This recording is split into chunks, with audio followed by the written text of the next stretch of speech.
get diabetes? Well, in short, you kind of just stuck with it if you get it for type 1, which is the kind I have. 1 in 400 kids get type 1, and you can develop it at any age, so there's no way to tell if you're going to get it or if you're not. If you get it by having antibodies for it, which basically means your immune system has decided to attack itself, and it feels like it needs to target the pancreas and make the body stop producing insulin. Can you, not eat sugar? I can eat whatever I want because I have insulin. Yes, I can eat whatever I want, just I have to be very careful and I have to be sure that I take my insulin. So I can eat, it's not just for sugar that I have to take insulin. If I want to eat a slice of pizza, that takes as much insulin as if I want to have a big lollipop. You're so lucky because you get to skip class and eat food during class. You're so lucky. I wish I had diabetes. You actually don't. If you eat too much sugar, you're getting diabetes. Halloween, you're just grabbing a bunch of diabetes. It's diabetes in a bag. Oh, I just had some diabetes in a cup over there. I had a big glass of soda. So much diabetes. You don't get diabetes by eating too much sugar, as I said earlier. You are just born with it, or my kind of diabetes. You don't even get diabetes by eating too much sugar with type 2, which is the diabetes that you get when you're older and you're not exercising as much. And so please don't say that diabetes is sugar, because it's a stereotype and it's really not true, and I would personally like to end that stereotype. And if you eat too much sugar, are you gonna die? Oh, I'm not gonna die. I'm just gonna need to take insulin, and yeah, I might go a little bit high, but yeah.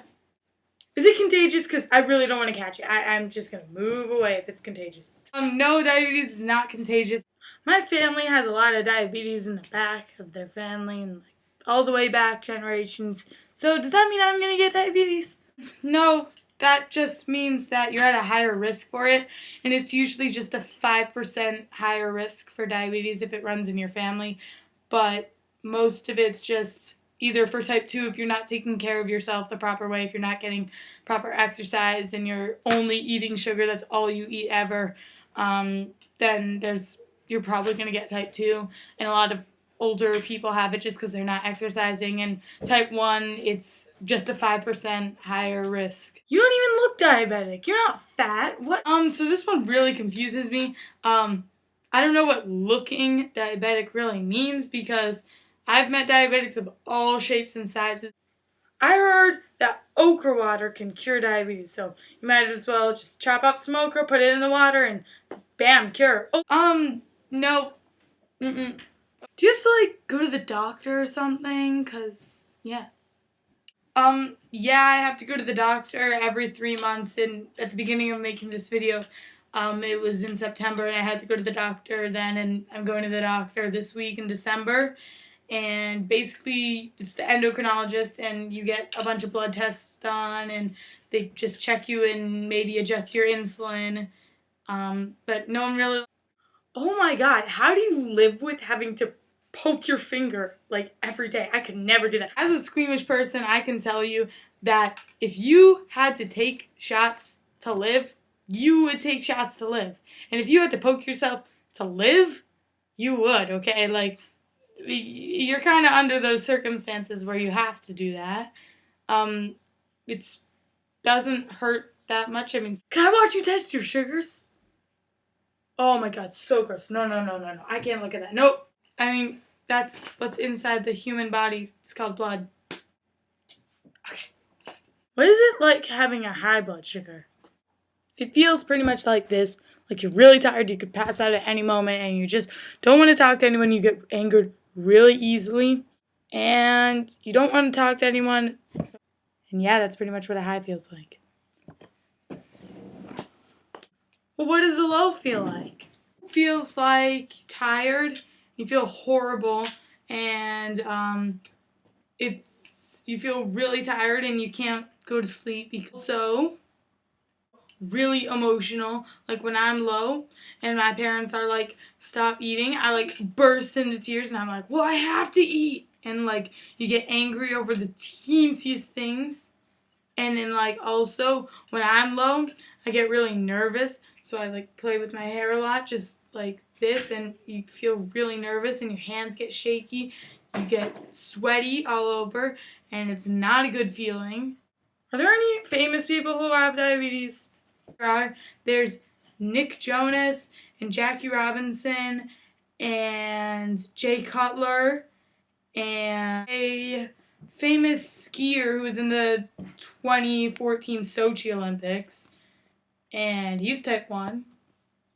And yeah, South Carolina College. On the South Carolina college team, the kicker is type 1. And there are tons of type 1 people everywhere, so just be aware. Famous diabetic is Supreme Court Justice Sonia Sotomayor and Miss Idaho 2014, who actually wore her insulin pump on her bikini. Well, and that some people say that's the reason why she won, but she's a huge advocate. Okay, so now we're going to go through some pictures. This is me in the hospital, and this was in the middle of summer. So this is just me in the ER. Another picture of me, you can see my IV in my hand.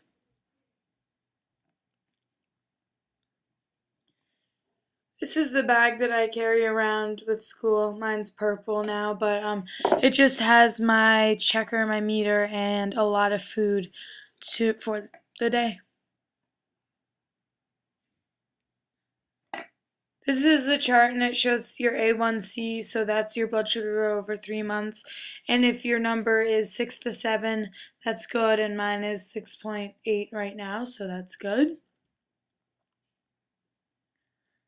This is me when I first got my pump, and it was in my belly, and it really doesn't hurt to put the cannula in. It's just a little cannula that goes under the skin, and then insulin goes into it.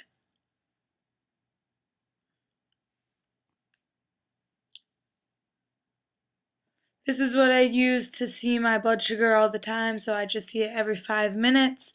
And if I'm above the yellow line, then that's too high, and if I'm below the red line, then that's low. This is me and Sam with our Dexcom, and that's the thing that goes under the skin to tell us our blood sugars. And we both have the same one.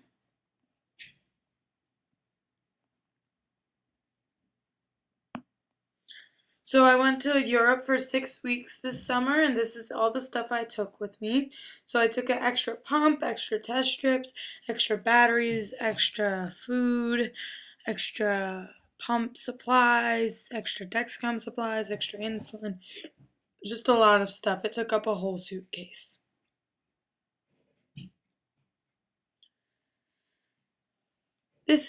We did a walk for diabetes to raise money, and this is Sam, me, and the girl on the right is named Lex, and we all raised $1,000 for diabetes research, so we all got medals. So yeah, we just did a walk to raise more money for it.